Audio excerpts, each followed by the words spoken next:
అలాగే కాశీ విశ్వనాథుని యొక్క ఆ యొక్క విభూతి కలిపిన ఆ యొక్క పరమ పవిత్రమైన ఆ యొక్క మా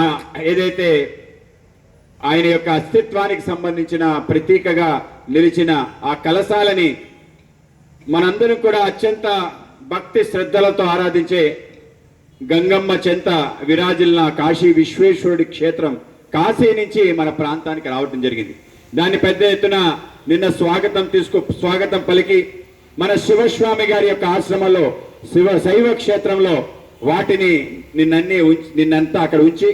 దానికి విశేషమైన పూజలు చేసి దాన్ని ఆ యొక్క కలశాలు ఇవాళ మన యొక్క నగరంలో తీసుకురావడం జరిగింది. ఈ కలశాలు ఎక్కడి నుంచి బయలుదేరి ప్రతి జిల్లాకి ఒక్కొక్క కలశం చెప్పని వెళ్ళటం, ఆ యొక్క జిల్లాలో ఈ యొక్క కలశ ఊరేగింపులు ఉండటం మనందరికీ కూడా ఒక గొప్ప సందేశం ఇవ్వడం కోసమే ఈ యొక్క యాత్ర జరుగుతుంది. చాలా